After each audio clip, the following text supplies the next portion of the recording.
Hey guys, I'm just coming in with a couple thoughts on some things that I was thinking about earlier today. And I wonder how many of us started doing our diet damage to our bodies early in life. I know I did, and I was thinking about it today talking with a friend, and it just started made me realize that perhaps all of that has something to do with the position I'm in at the moment. I think most of it is actually mental, and I have to try to get to all the reasons why I don't want to lose the weight. Because if I did, it would have already happened, right? But I tell myself that.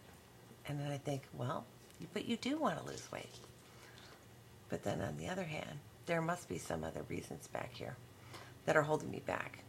And I think for many years, like everyone, a lot of people actually have said on here that they use their fat suit as protection from the world and were able to hide away and so forth, when they were able to hide behind the fat suit. And as we lose the weight, that's stripped away from us and we kind of feel naked and exposed, even though I have on 3 layers of clothes and an armor sweatshirt. I mean, a sweater. It's so thick. So, yeah, it doesn't matter about the clothes, does it? It's the mental shield that surrounds us that makes us impermeable to the world. And as the mental shield starts to come down, we feel more exposed. And I think that's part of the reason that it's happened the way it has for me.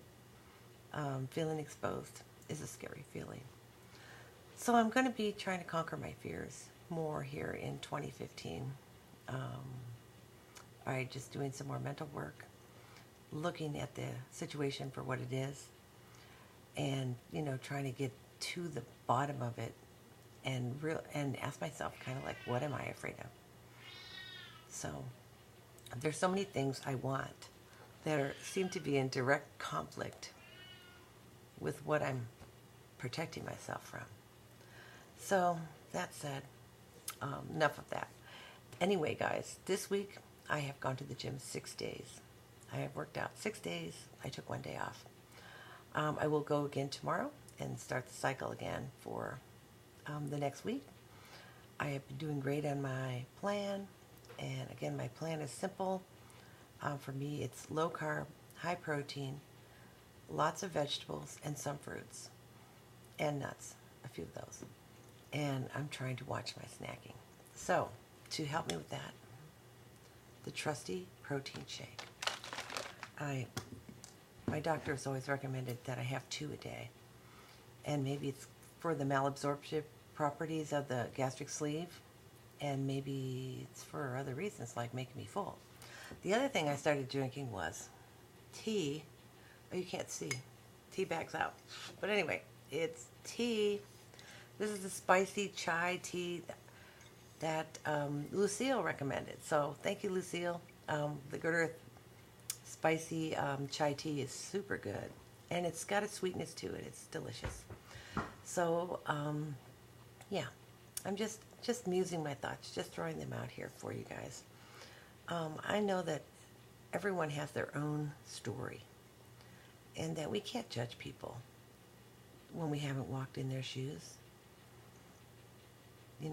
Thinking like, well, if we were just like this, if we just did that. It doesn't work that way. It doesn't.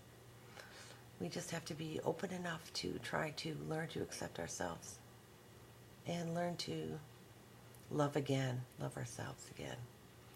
This is a huge challenge for me. In some respects, I love myself a lot, and in other respects, I don't love myself that much. So I'm working on that here for 2015 as well.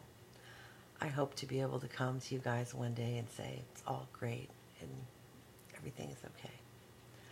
And I think that being accepted by our friends here on YouTube and the friends in our real life, they put the virtual arms around us and give us a big hug. And our friends in real life, of course, give us hugs in real life. That is all good. It is all good. You know, we need that. Sometimes we need that and we don't ask for it. We need that in our own minds. We are feeling down, but we don't show it. And other times, you know, we're on top of the world. So it's a roller coaster for me. A roller coaster up and down. But I can see that 2015 has a lot of potential. I think there's a lot of amazing things waiting here for me and for you all as well. So jumping the mental hurdles, taking a minute and reflecting, and, you know, seeing what we can unwrap, what we can find. Like I used to say in one of my other videos, unpacking the boxes in the attic. The stuff we find in those boxes. Sometimes it's good, and sometimes it's painful. And sometimes we just want to shut the box and go into the next one. Like, oh, don't want to open that one. And I know for myself, I push those feelings down a lot when I open a box that I don't want to see. I just want to close the box back up and forget about it. Put it back on the shelf because it no longer serves me. So instead of doing that, I need to open the box, look at it, and then take it to the trash, throw it in. That's going to be my new way of dealing with it. No more am I going to let those memories haunt me. No more am I going to be upset with myself for reasons unknown. I'm going to try to unravel the reasons, face them, and get rid of anything that doesn't serve me. And I hope you guys will do the same.